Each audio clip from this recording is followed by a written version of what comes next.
What's up, guys? This is BoxingWave. Do a quick prediction video for Shawn Porter against Berto. Alright, I'm going to the fight Saturday. I'll be there. Like I told you in another video, if anyone's going out to the fight, I'll be there. I'll be on the floor level somewhere, so check me out. If you see me, say what's up. The fight, you know, it's a good fight. I guess the names, but stylistically, not really a good matchup. You know, I think Shawn Porter is like one of the worst people for Berto from a stylistic standpoint.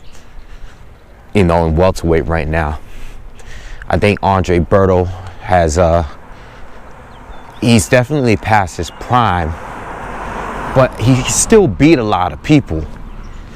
But Shawn Porter and the way that he fights, you know, you can just smother Berto and that's it. And Porter's the best at doing that. So I really don't see how, you know, before I made this video, it was like, how can I even give Berto a shot at this one? You know? Now, one thing I will say about Berto, he has a lot of heart, okay? He has a lot of heart. His power, he might be the hardest puncher at 147 still. Okay? The dude punches hard, man. All right? He's damn near hurt everybody he's been in the ring with. Anybody he's beaten, he won by majority of the time by knockout. He has a lot of power, so, you know, and he can counter punch pretty well. I think the game plan with Berto is try to set up that right hand, because once he has you hurt, he's gonna get you out of here. He's a great finisher. You know, he kind of wants to hurt you and then he just explodes and erupts. But he doesn't do too much to set that up. You know, he kind of just waits for that one big shot, and then he'll get you out of here. But if it doesn't come, he's not the best at winning rounds. You know, he doesn't put that much work in. He doesn't, you know, he appears to be a very athletic fighter because of his physique and everything, but the dude always had stamina issues. He always got tired.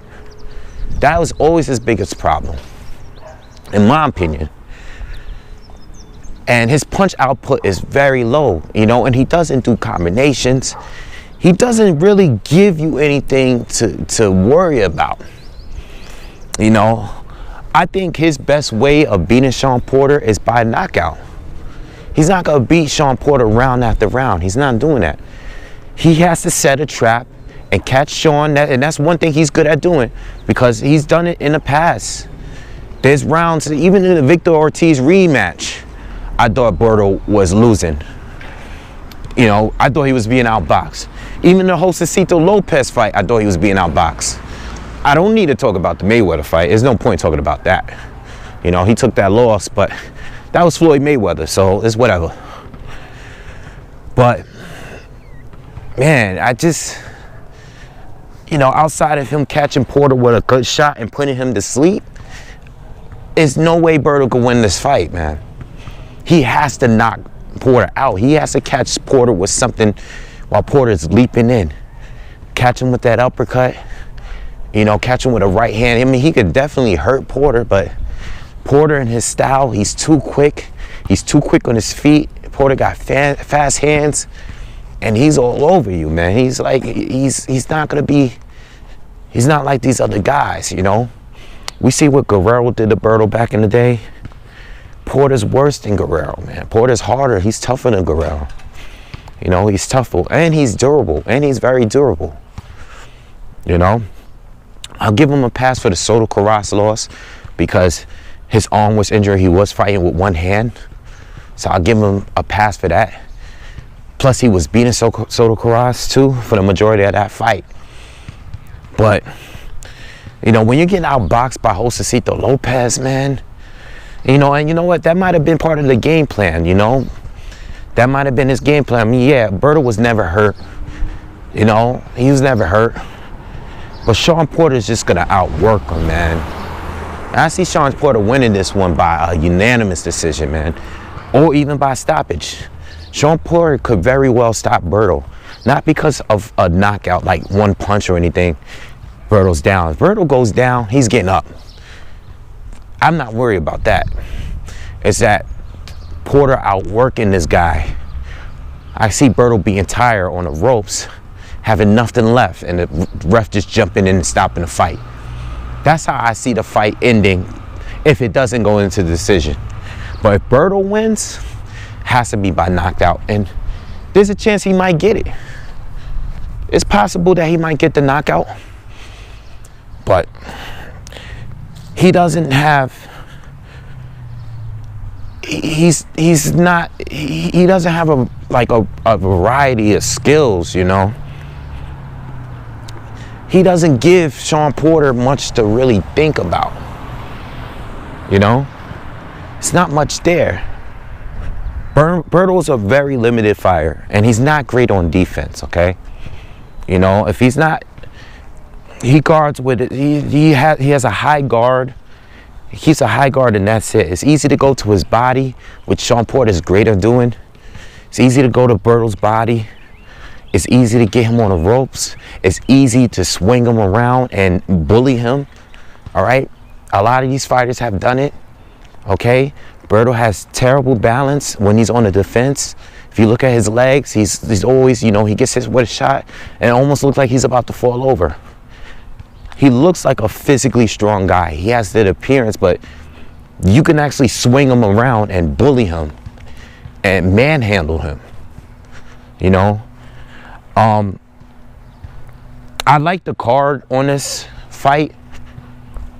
I expect to have a good time, but this has all the ingredients of being a ugly fight. And you know how Berto is.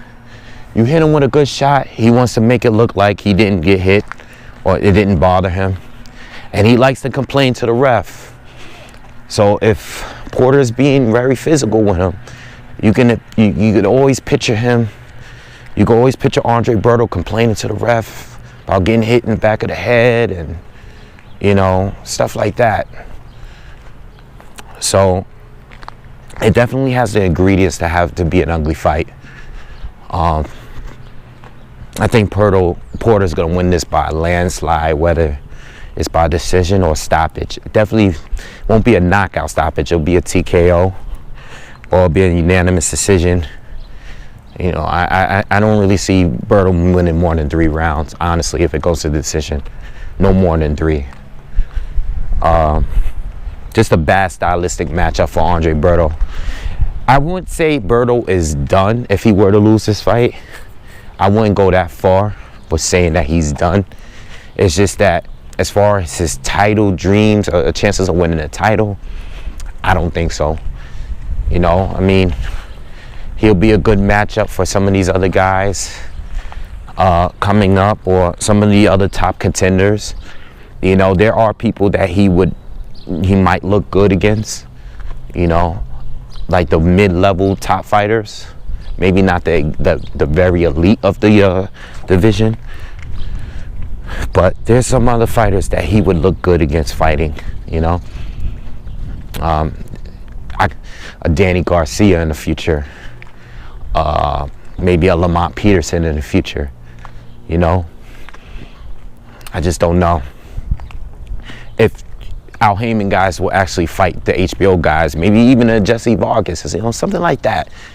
But as far as the actual elite, like if he fought Kell Brook or a Derman or, you know, Errol Spence, I just don't see Berto lasting against these dudes. You know? And Shawn Porter is one of the worst ones for him stylistically. Stylistically, Porter like to smother you, you know. He ain't staying on the outside, being on technical. Nah, he's not trying to be a defensive wizard. He's not going to stand there and roll punches all day on the outside. He's trying to get in. He's trying to beat you up, be physical, be aggressive, go to the body, outwork you. That's his style. And Berto doesn't have anything to make Porter fear him, you know. So that's my prediction for this fight. I'll see you guys on the next one. Peace.